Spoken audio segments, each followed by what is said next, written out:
फिर पार्वती जी हाँ फिर पार्वती ने जिस रूप में उनका ध्यान करती थी वैसा ही दिव्य रूप धारण कर शिवजी के पार्वती को दर्शन दिया। नतमुख वाली पार्वती ने कहा, हे शिवे अनधे, तुम कहाँ जाती हो? मैं तुमको नित्य नहीं त्याग सकता। या तो मैंने तुम्हारी दृढ़ भक्ति की परीक्षा ली और इसलिए ब्रह्मचारी का वेश बनाकर तुम्हारे पास आए। जो इच्छा है वर मांगो, तुम्हारे लिए कुछ भी अधीन है। आज मैं तेरे तब से तेरा दास हूँ। तुम्हारी सुंदरता को देखे बिना मुझे एक एक क्षण युग के समान व्यतीत होता है। हे प्रिय, अब लज्जा त्याग दो, क्योंकि तुम्हारी सनातन से पत्नी हो जाओ और मैं तुम्हारे साथ शीघ्र ही कैलाश पर चलता हूँ। तब देवेश ने इस प्रकार कहा तो पार्वती अदित मुदित होकर कठिन तप का सारा दुख भूल गई और शिवजी के उस दिव्य रूप को देखकर लज्जा से नीचे मुख करके प्रेम पूर्वक प्रभु से बोली, हे देवेश, यदि आप मुझ पर प्रसन्न है तो मुझे कृपालु हैं तो मेरे पति हुई। और फिर तो शिवजी सविधि पार्वती के पति पाणी ग्रहण किया और कैलाश की यात्रा की। इस प्रकार शिव के ब्रह्मचारी अवतार को मैंने आपसे वर्णन किया। जो इस पाप रहित उत्तम कथा को सुप्रण सुनेगा सुखी होकर उत्तम गति को प्राप्त करे। इस प्रकार शिव 84 अवतारों की कथा समाप्त हुई। इति शिव महापुराण तृतीय सतरुद्रतारका संहिता का 33वां अध्याय समाप्त। जय गुरु जी, शुक्राना गुरु जी। 34वां अध्याय पढ़ने जा रहे हैं। शिव जी का सुनट नर्तक अवतार वर्णन। नंदीश्वर बोले, हे सनत कुमार जी, अब परमात्मा शिव के सुनट नर्तक नामक अवतार का वर्णन कराता हूँ, सुनो। जब हिमालय की पुत्री कालिका देवी पार्वती वन में जाकर शिवजी को पाने के लिए पवित्र तप करने लगी तो उनके सुंदर तप से प्रसन्न हो शिवजी उनके भाव की परीक्षा करने के वर देने के लिए उनके पास वन में गए।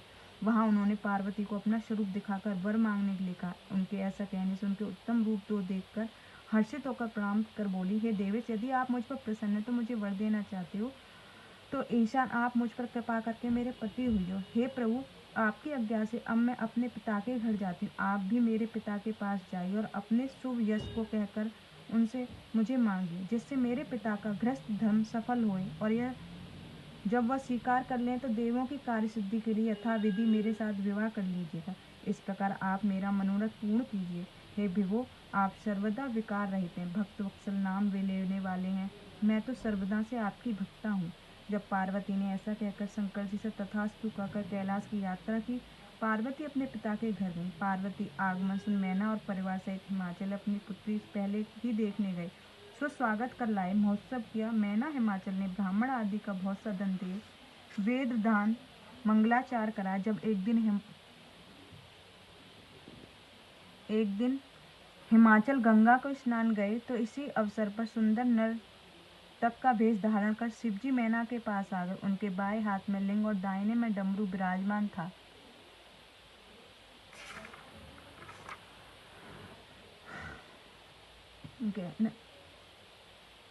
मैना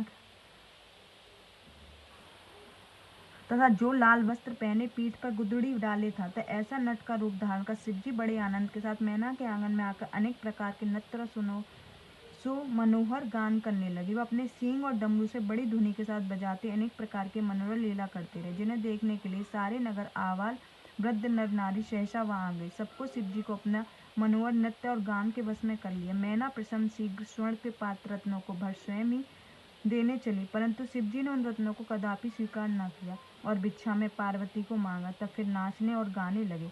नट नर्तक के इन वचनों को सुन मैना क्रोधित हो उसे अपने वचनों से तोड़कर घर से निकलने लगी। इसी समय हिमाचल भी गंगा से लौट कर आए और आगमन में उस भिक्षुक को देखा तो मैना ने सब वृतांत सुन कुपित हो गए और अनुचरों को आज्ञा दी कि वे इस भिक्षुक को बाहर निकाल कर, परंतु कई प्रयत्न करके कोई इसे बाहर न निकाल सके, क्योंकि वह भिक्षुक अपनी अनेक लीलाओं में चतुर अनंत प्रभाव वाला था। वह तक्षणी गिरिराज विष्णु के रूप में फिर सूर्य रूप में पार्वती के साथ हंसते हुए अपने सुंदर तेज में दिखाई पड़ा। उन दोनों ने भिक्षा रूप में पार्वती को मांगा, तब और कुछ ग्रहण न किया। इसके पश्चात गुप्त पार्वती की आज्ञा से अपने धाम को चले गए। आश्चर्य देखते हुए गिरिजा सहित मैना सुंदर ज्ञान पैदा हुआ। वे पश्चाताप करने लगे। उन्होंने कहा, हमें अपनी सुंदर कन्या तपस्विनी पार्वती को न देना चाहिए था। इस प्रकार विचार करते हुए उन दोनों की शिव पराभक्ति हो गई। फिर तो भक्तों का सुखदाता शंकर महालीला करके प्रेम पूर्वक यथाविधि पार्वती से विवाह किया। इस प्रकार सुनट